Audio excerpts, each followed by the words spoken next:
আজকে একটা রান্নার রেসিপি।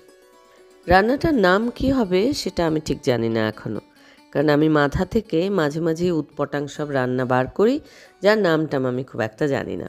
এনিওয়ে, প্রথমেই ফ্রেশ রুই বা কাতলা মাছ নিয়ে নিতে হবে। বেশ খানিকক্ষণ নুন হলুদ মাখিয়ে রেখে দিলে ভালো হয়। তারপরে সর্ষের তেল দিয়ে ঠিক এইভাবে সুন্দর করে ভেজে তুলে রাখতে হবে মাছগুলো। এবার জোগাড়ের প্রসঙ্গে আসি। প্রথমেই আলুটা একটু মোটা মোটা করে ফ্রেঞ্চ ফ্রাইয়ের মতন টাইপ বা তার থেকে একটু মোটা করে কেটে রাখতে হবে। সঙ্গে জোগাড়ের মধ্যে ধনেপাতা কুচি রাখবে এবং নুন হলুদ অবভিয়াসলি, আর সঙ্গে কাঁচা লঙ্কা অনেকটা এবং পেঁয়াজ কুচি রাখতে হবে। প্রথমেই পেঁয়াজ কুচিটা দিয়ে সুন্দর করে গোলাপি করে ভেজে নিতে হবে। এবার মিলিয়ে দিতে হবে আলুগুলো। আলুর সঙ্গে নুন হলুদ এবং কাঁচা লঙ্কাগুলো দিয়ে দিও।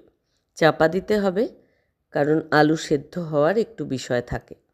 আমি এর সঙ্গে আলুটা মোটামুটি সেদ্ধ হয়ে গিয়ে যখন চকচকে চেহারা হয়ে যায়, তখন আমি এটার সঙ্গে একটু বড় বড় করে কাটা টমেটো অ্যাড করে দিয়েছি।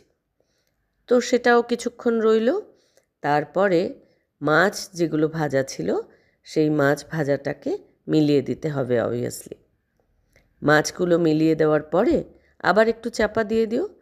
জল দেওয়ার কোনো ব্যাপার নেই, সুতরাং সুন্দর করে একটা চকচকে চেহারা হয়ে যাবে, তেল বেরিয়ে যাবে ইত্যাদি প্রভৃতি।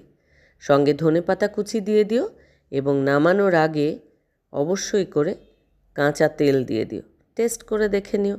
এবার তোমরাই বলো যে এই রেসিপির নাম কি হওয়া উচিত, আলু দিয়ে মাছের তরকারি নাকি মাছ দিয়ে আলুর তরকারি? Whatever may be the case, it was really yam.